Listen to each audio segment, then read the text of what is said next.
كتير مننا بيكون عايز ينتظم في عادة معينة أو يبطل عادة معينة، وبنحاول كتير نعمل كده، بنفضل نحاول ونحاول ونفشل، وبنرجع نبطل العادة اللي احنا انتظمنا عليها أو نرجع للعادة اللي احنا بطلناها. طب ايه؟ انت هتتبنى نظرية ترومان شو. ما تعرفش فيلم ذا ترومان شو؟ هفهمك، استنى واحدة واحدة هفهمك. انت كل اللي انت هتعمله انك على قد ما تقدر هتخلي الناس اللي في حياتك جزء من الرحلة دي. ازاي؟ انك تكون معرفهم العادة اللي انت عايز تستمر عليها او العادة اللي انت عايز تبطلها. او ممكن في حل تاني، انك تشارك الموضوع على السوشيال ميديا بتاعتك. مش لازم تكون انفلونسر عندك ملايين الفولورز، لا، هو الناس اللي عندك على الواتس مثلا ان انت تشارك معاهم الموضوع ده. لانك يا صديقي، وانت ممكن تزعل مني على اللي انا هقوله دلوقتي، انت بتخاف ان شكلك يطلع وحش قدام الناس. هتخاف جدا انك بعد ما شاركت الموضوع ده على السوشيال ميديا بتاعتك رجعت وقلت لا، انا ما عرفتش اكمل التحدي ده. فاحنا هنعتمد نظريه الترومان شو. بص، انت اول حاجه هتقعد مع نفسك وتحط مده معينه للرحله دي، اللي هو مثلا انا عايز انتظم على الجري. تمام، انا هحط مده معينه مثلا اسبوع. واهم حاجه ان انا هعتمد نظريه ترومان شو. هعرف كل الناس اللي حواليا. وسلام بقى لو كل يوم بعد ما ارجع من الجري، اللي هو خلاص انا جريت النهارده، ارجع احط ستوري دي 1 دي 2، لانك مش مستعد بعد 3 ايام حد يجي يسالك ايه اخبار التحدي، ايه اخبار الجري، تقول لهم اصلي فشلت. انت مش مستعد ان حد يقول عليك فاشل.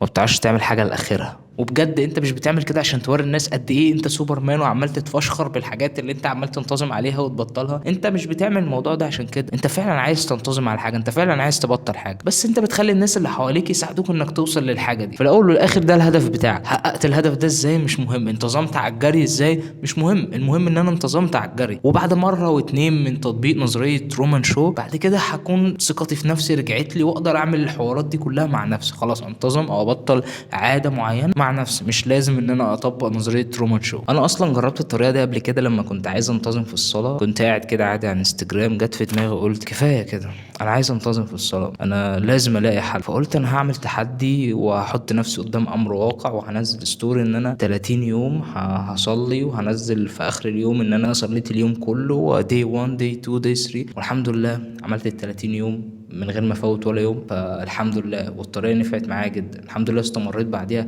حبه حلوين، بس بعد كده ابتديت ايه، مش انتظام بس. الحمد لله الواحد دلوقتي يعني الحمد لله والشكر لله ظابط حاله شويه يعني. الحمد لله الحمد لله. واللي بسطني جدا في الحوار ده ان في ناس جربوا الطريقه دي وبعدين بعتوا لي وكانوا بيعملوها، وبرضه نفس الطريقه دي 1 دي 2 دي 3 وهكذا، وبعتوا لي اللي هو جامده ومش عارف ايه وحماس وحمستنا. والموضوع كان جامد يعني. الموضوع كان جامد جدا، كنت فرحان جدا ان الموضوع يعني في خير للكل يعني. يس، كانت تجربة جميلة. الحمد لله الحمد لله. وبجد اكتر حاجة كانت مفرحاني الناس اللي عملوا الطريقة دي ونفعت معاهم. وفرحت جدا لما كملوا هم كمان ال 30 يوم. فعاش جدا. اتمنى انتوا كمان تبدأوا تعملوا كده. فانا مستني جدا الناس. اوكي، انا عارف ان ممكن واحد يجي يقول لي اوه، انت خايف من شكلك قدام الناس ومش خايف من شكلك قدام ربنا. مان، الموضوع مش بيمشي كده. انت عايز تنتظم مثلا على الصلاة، انت بتحب ربنا وعايز فعلا تنتظم على الصلاة، فانت بتعمل اي حاجة عشان تروح هناك، تبقى هناك، تبقى مع الناس اللي بيصلوا، تبقى من المصلين. مش هتفرق انت رحت للطريق ده ازاي. انا عارف ان انت ممكن تخش في حتة طب النية، طب انا نيتي، طب الناس، طب عشان الناس. انت في الاول والاخر انت لازم تظبط نيتك. لو نيتك فعلا سليمة وانت عايز فعلا تاخد دي اداة معينة او طريقة معينة ان انت بتعملها عشان بعد كده تروح تصلي وتنتظم في الصلاة، تمام، ونيتك سليمة زي الفل. لكن انت لو النية بتاعتك بايظة وانت فعلا بتعمل كده عشان الناس، وفعلا بتعمل كده عشان الناس تشوفك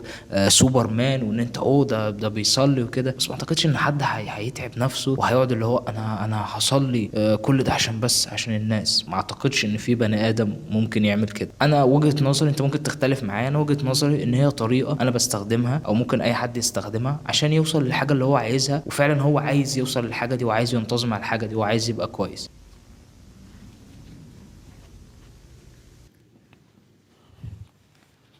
انا قررت اشارك معاكم وابدا بالنسخه بتاعتي، النسخه الخاصه بيا. الصراحه انا مقصر مع صلاه الفجر وعايز انتظم على صلاه الفجر في المسجد، وانا حطيت لنفسي مده وهي 15 يوم، وعرفت ناس كده من صحابي يعني انا معاك، وقررت ان انا اشارك معاك، وكل واحد يبدا بالتحدي الخاص بيه والنسخه بتاعته. ف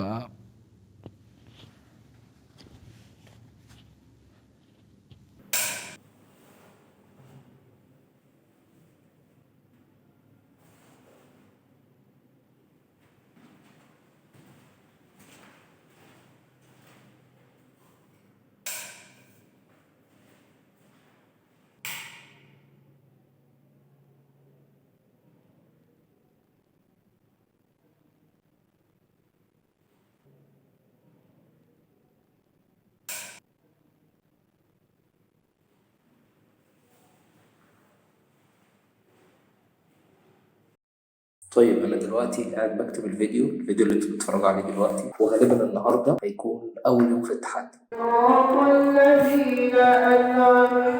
اوكي، البداية شيء جميل، شيء جميل انك تبدأ، شيء جميل انك تقرر تبدأ حاجة معينة، والبدايات بيكون فيها الحماس اللي هو ايوه انا اقدر وانا هعمل المستحيل وانا هطير وانا هروح الفضاء. بس انت لو فعلا ما عندكش انضباط وما عندكش مسؤولية مش هتعرف تكمل في الحاجة اللي انت عايز تعملها ايا كانت الحاجة دي ايه. مش بتكلم بالظبط يعني عن الموضوع اللي احنا فيه دلوقتي، لازم فعلا تكون انت مصدق في الحاجة اللي انت هتعملها.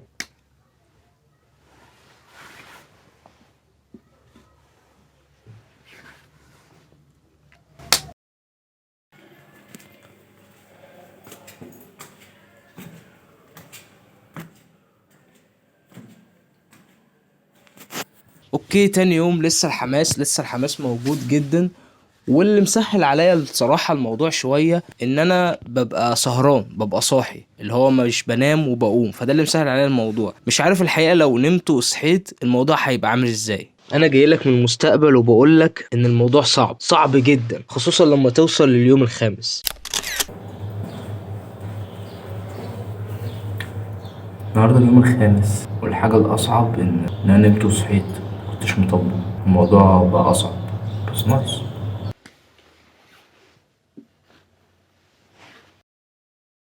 الصحيان لصلاة الفجر هو صعب، وفي الأول بيكون صعب جدا، بس أنا اتعلمته من الرحلة دي ومن ساعة ما عملت التحدي لحد دلوقتي، يعني إن صلاة الفجر بتعلمك الالتزام، الانضباط، اللي هو أنا هصحى، أنا بقاوم نفسي حرفيا. أنت بتقاوم نفسك، يعني هو ده المثال الحي لمقاومة النفس. أنت عمال تقاوم نفسك دلوقتي، طب هقوم، طب 5 دقايق، طب الساعة، طب مش عارف. فأنت كل يوم بتخوض رحلة من 5 ل10 دقايق كده، عمال تقاوم نفسك، هقوم مش هقوم، مش قادر، الساعة مش عارف إيه، المية، طب هتوضى، طب لسه هنزل، مش عارف ايه. الصحيان صعب، بس انت اول ما بتصحى وبتصلي شعور ممتع، شعور اللي هو الراحه النفسيه.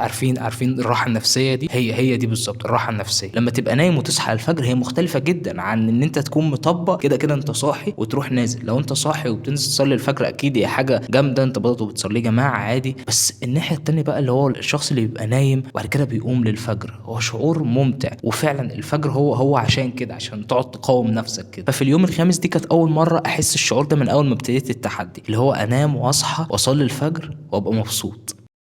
ازاي تصحى لصلاة الفجر بسهولة؟ اول حاجة نزل ابلكيشن المنبه ده، مش هيهنيك على نوم. تاني حاجة نام في مكان مش مريح، ما تنامش على السرير، نام على الكنبة، نام على الارض، اي مكان مش مريح بالنسبة لك بحيث انك تصحى على طول.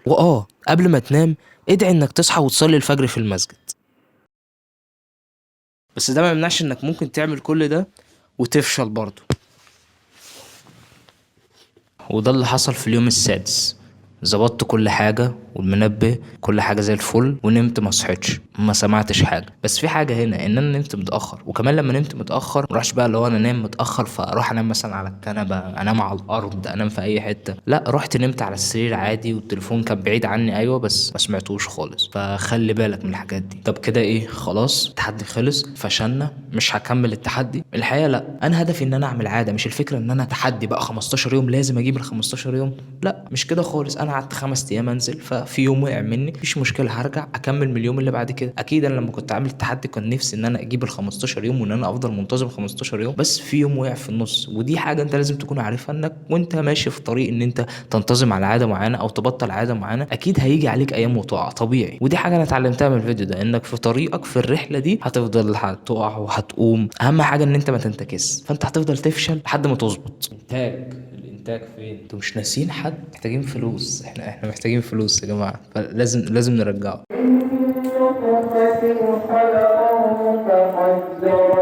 اللي انا حسيته في اليوم ده ان نفسي افضل منتظم على صلاة الفجر طول حياتي باذن الله ان شاء الله. عارف ان ممكن اقع كتير، بس كل مرة اقوم واحاول واجاهد. هي دي الفكرة، ان انت لو الموضوع مش في دماغك فخلاص انا مش مهم، مش هصلي وعادي. لكن انت طول ما الموضوع في دماغك ان شاء الله هتعمله، ان شاء الله هتجيبه، ايا كانت الحاجة اللي انت عايز تعملها دي ايه. ايوه ممكن نقع كل شوية، بس اللي هو اول ما تقع اللي هو ما تقعدش بقى تهد كل اللي فات، لا خلاص ماشي انا هكمل وهتعامل وكأن مفيش حاجة حصلت. بس المرة اللي بعدها اتعلم من ايه، من الحاجات اللي وقعتني قبل كده، زي مثلا ان انا ما نزلتش في اليوم الثامن. يعني انا فشلت ان انا انزل في اليوم الثامن، وده كده تاني يوم انا ما انزلهوش من التحدي، بس برضو انا لسه مكمل وانا ببني عاده وماليش دعوه، انا مكمل. بس انا ما نزلتش اليوم الثامن بسبب التليفون، ان انا كنت مالي في التليفون. لازم اقول، وانا مش يعني لازم اقول لك، وانا كنت ممكن اقول لا فاكس، انا قلت لهم خلاص يوم فشلت اللي هو اليوم السادس، فخلاص مش هقول لهم بقى تاني. ده جزء من اللعبه، مش قصدي اللي احنا بنعمله ده لعبه يعني، بس انا قصدي ان جزء من يعني البروسيس بتاع بناء اي عاده، او ان انت تبطل اي عاده، انك هتفضل تقع كل شويه لحد ما تجيب اخرها. فدي قوانين، افضل مكمل بقى لحد ما تجيب اخر. بس اكيد انا اتمنى وانتوا بتنتظموا على اي حاجه او بتبطلوا اي حاجه، انكم تمشوا في خط مستقيم كده، تقعوا حاجات بسيطه كده، لان ده طبيعي وده هيحصل، وانا بقول لك ان ده هيحصل، بس ان شاء الله تكون احسن مني يعني مليون مره. دايما في فرصه، دايما في فرصه تصلح اللي انت عملته، انا مقتنع بكده. يعني انا مثلا زي ما كنت لسه بقول لكم اني ما نزلتش اليوم السادس، بعد كده خلاص قشطه انا هنزل اليوم السابع، نزلت اليوم السابع، بعد كده اليوم الثامن وقعت. كان ممكن ان انا احبط جدا، واللي هو لا خلاص بقى انا اتخنقت، انا عمال احاول وكده. اكيد انا اللي هو كان فيه سنه احباط كده، وكنت زعلان ان انا ما نزلتش اليوم الثامن، بس اللي هو لا خلاص هنكمل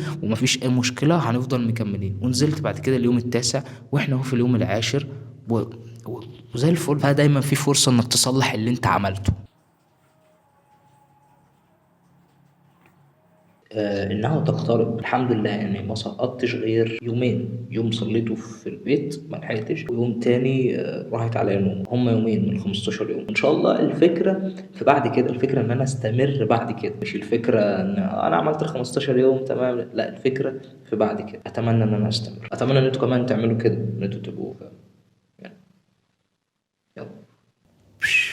يا نقعد بقى، خلصنا الحمد لله، خلصنا الكلام ده، والحمد لله انا كنت مبسوط جدا من التجربة دي، اتعلمت منها اكيد كتير، وكنت راضي عن نفسي جدا وفخور بنفسي جدا ان انا عملت فيديو زي ده، وان انا ربطته بتحدي او بعادة انا عايز فعلا ان انا افضل منتظم عليها على طول. فعلا ان انا افضل منتظم على صلاة الفجر في المسجد دي حاجة جامدة جدا ونعمة كبيرة من عند ربنا، ان انت لو انت فعلا ربنا منن عليك ان انت بتعمل الشيء ده كل يوم وبتصلي الفجر كل يوم في المسجد، فتحمد ربنا، دي نعمة من عند ربنا كبيرة. فأتمنى إن انتوا كمان تجربوا ترومان شو، تجربوا هذه التجربة سواء في صلاة الفجر، اللي هو انت لازم، يعني لو هنيجي نتكلم، انت لازم تكون بتصلي الفجر في المسجد او بتصلي الفجر، لازم يعني فاهم، لازم كلنا نكون بنعمل كده. يعني دي حاجة ما ينفعش اللي هو ايه لا ممكن ومش عارف، هو مش اوبشن. يعني انا في الفيديو بحاول ان انا يلا بينا ونحاول مع بعض، بس هو مش اوبشن سواء ليكوا او ليا، انت لازم تعمل كده، ما فيهاش نقاش. المفروض ان انتوا عارفين الكلام ده صح. فالمهم احنا بنحاول وبنجاهد، انتوا كمان جربوا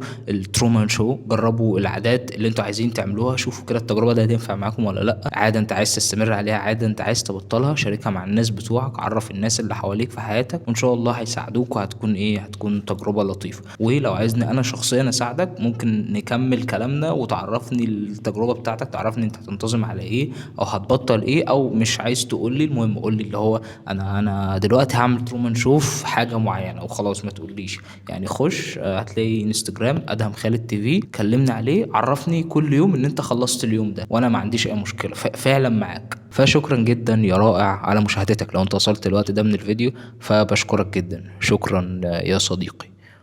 وبس.